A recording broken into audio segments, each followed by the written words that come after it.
before you can commit to something, you have to be completely focused on that purpose. You have to focus. So we're kind of coming back to that purpose a little bit. You have to completely focus on your definite major purpose. So here's the deal. One of the guys we talked to today, remember the question he asked me, he said, well, you have 9 different businesses you're involved. Are we going to get 1/9 of you? Yeah, that was a great, I said to myself, my gosh, if I'm going to invest, that is a good question to ask. How much of you am I going to get? Well, and I was offensive, and I told him off, and we got kicked out. No, I'm just kidding. But I did. I responded to the question. It was a good response. And I responded to the question.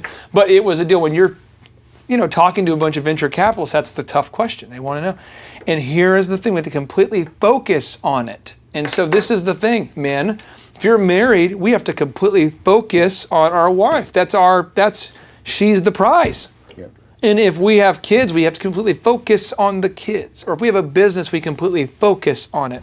And I know entrepreneurs, there's this term that I get called sometimes. I don't like it because it implies chaos. And I get called it because people think one thing, but when you get down to it, it's different. But they'll say, you're a serial entrepreneur because you have a few different businesses, and so you're a serial entrepreneur, meaning you move from one idea to the next. There's a lot of people I know who like the new car smell, the new house, the new wife, the new car, it's just new. But you have to focus. You got to stop doing the whole new thing, right? I mean, to become a successful entrepreneur, don't you have to completely, how do you do that? How do you focus on that definite major purpose, Clifton? How do you do it? I think as I hear you talking about the word focus, and the word entrepreneur, the entrepreneur, that's a noun.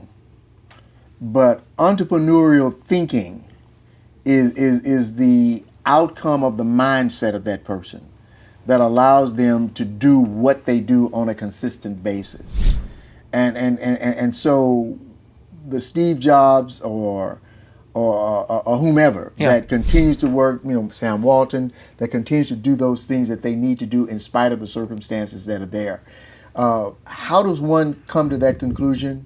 It is not something that happened, bam. It is something that has started happening all throughout your career. And it just continues to grow and continues to grow and continues to define who you are. There is a gentleman today who I called at 4 in the morning. I think it was 4 in the morning, about 4 in the morning. I called and said, hey, here's the deal. The video that we're supposed to get done is supposed to be done now. Well, he had thought in his defense, he thought it was the next day. And I'm like, no, we have to do it now. You can tell if somebody is going to be successful when they start making those little habits of saying, I'll be there in a minute, 4 in the morning.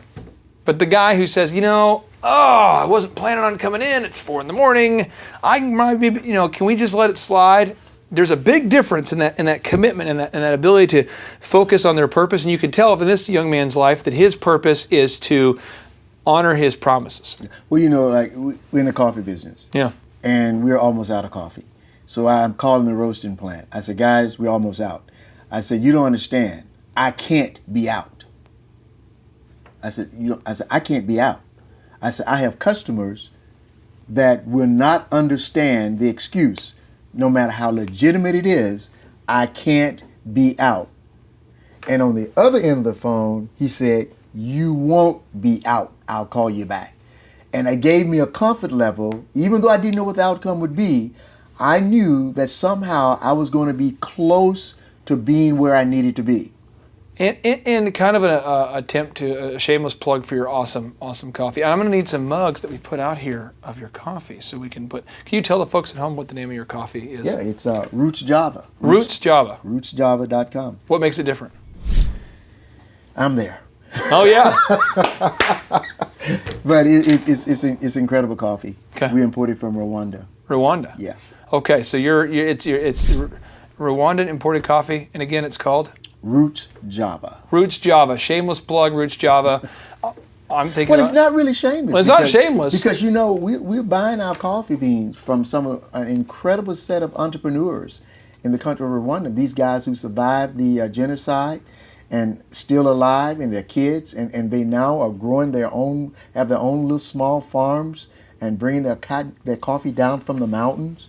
Man, it's an incredible. Even in the way you're paying the people who grow the coffee, you're paying them well so they can move out of poverty into prosperity. I remember not being paid well. Okay. Trust me.